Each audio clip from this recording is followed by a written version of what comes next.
This video is sponsored by Squarespace. It had hardly been a month since this pint-sized captain had come to Wano to take on Kaido, the king of the weird beasts. They had been fighting for a little over 30 seconds, and Luffy had already gotten whipped twice and eaten a full meal from the belly of a swamp man. You could tell he was thinking about how badly he got his butt whooped, but that did not stop him. It was evident that he knew we all saw it, but his brim smile shone through, while the beast of an ogre had makings of a drawn-out battle as well. He viewed the charming Kuzo as tiresome, and it wearied him, and he was a bit annoying. But little did he know that an interruption was coming by a man in a weird mask that would give a lot of One Piece YouTubers crazy views that week.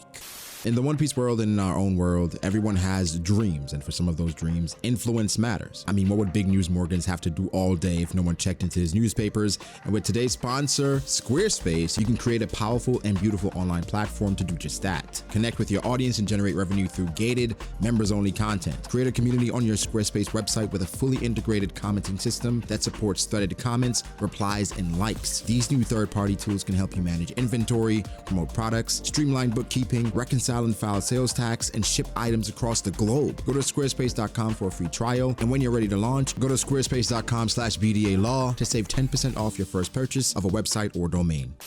That was good. And that, my friend, is how you use narration to hype up, I guess, the beginning of a YouTube video. But that wasn't your first thought. Your first thought was, why the hell does he have on a straw hat? Well, there was actually no reason for it. I just felt like it. Maybe we'll use it for a cool transition or something. Now, at this point, Braco was thinking, what is he going to do? Because he had a lot to say about narration in One Piece and why One Piece, when the narrator comes in, it's super hype, but he wasn't having a great skin day. So then in his mind, he wondered, should we do face cam or should I use the Avi?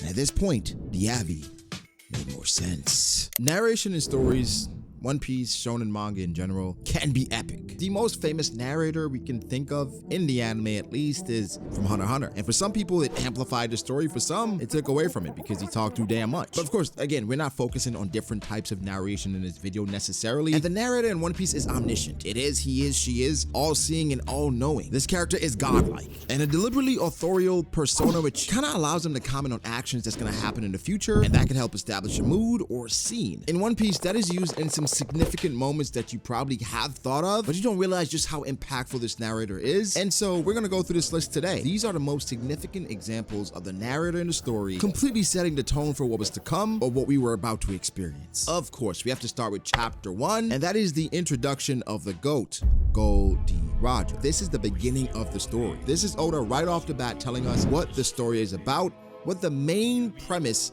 of this great tale is. Chapter 1, Romance Dawn. The narrator begins. Gold Roger, the king of the pirates, had achieved it all. Wealth, fame, and power had all been his. Not surprisingly, the final words he spoke before they lopped off his head inspired adventurers throughout the world to sail the seas. The world is about to witness a great era of piracy. And again, in the midst of Roger's words, it set the stage, set the tone for what you're about to experience. This is one of the best uses of the narrator in the series because it's not only nostalgic, it is iconic. You can hear it now in the anime. Wealth, fame, power. Gold Roger, the king of the pirates, attained this and everything else the world had to offer. Yes. Just perfect. Again, I mentioned crucial moments, and Oda's very specific when he decides to use the narrator. And of course, he uses it again in chapter 1 with Luffy and Shanks' story. It establishes Luffy's inner thoughts to give us an idea of what the main character is feeling about some amazing shit that just went down. Shanks had just given his arm for Luffy. For some, maybe it could have been confusing, but the narrator clarifies Luffy's inner thoughts. Luffy understood why Shanks wouldn't take him out to sea. The dangers of the sea were too great, and he was not yet strong enough. But most of all, Luffy realized what a great man Shanks was. He vowed to be just like him one day. Now, with hindsight being 2020, we have the luxury of being 1,078 chapters in, so we understand just how significant this is, even down to Luffy's crew number. This moment in the story had to have been highlighted. It is impactful, imperative, and important to the story going forward and how Luffy crafts his journey and his crew. The narrator goes on to say Luffy's adventure begins 10 years later from this very same spot. Luffy's tiny boat floats on, his crew yet to be found.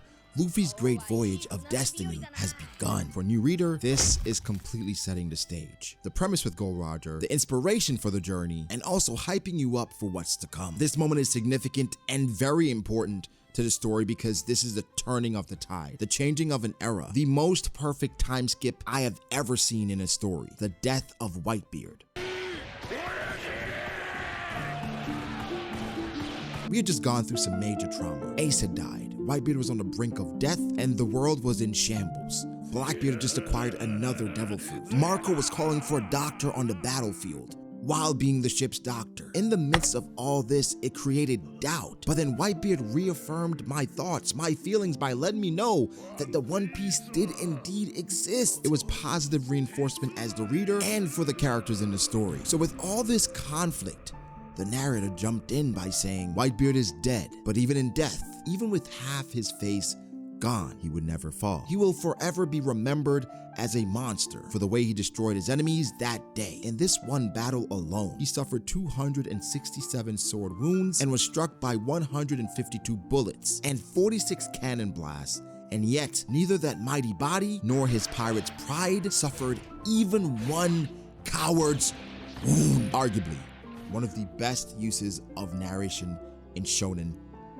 ever. Hunter x Hunter is of course the main competition, but this is capping off one of the greatest performances by a character, I guess, in shonen. Being sick and old, holding out as long as he did, being stabbed by his own son. This was the perfect end to a great pirate, but also the perfect end to an era. What Whitebeard meant to the world at that time, it could not be quantified. So the narrator coming in and also giving us some more context into everything he experienced in battle and not falling in battle, easily one of my favorite panels of all time. Whitebeard, the sun beaming through, half his head gone, but knowing everything he went through and still not falling, and of course no scars on his back. I'm getting chills just talking about it again. This YouTuber, B.D.A, began his journey at chapter 793. Little did he know that in 2 chapters, he would experience one of the greatest hype and most epic moments in all of One Piece. All that was true just now. Chapter 793 was where it started. Chapter 795? A One Piece chapter of epic proportions. We all know what that chapter is. Kaido's introduction. We had seen epic character introductions before. Rayleigh,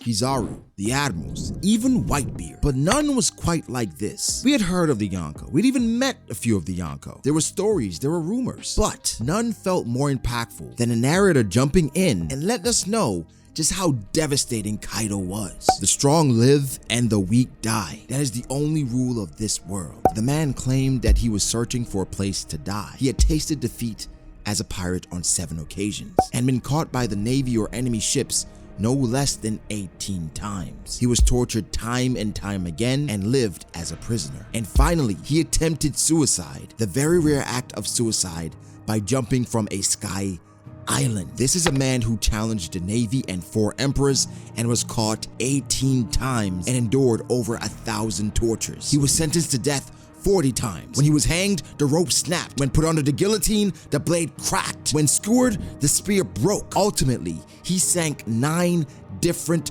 prison vessels, meaning none of these people were able to kill him, and that included he himself. His hobby is suicide, and his name is Kaido, King of the Beast.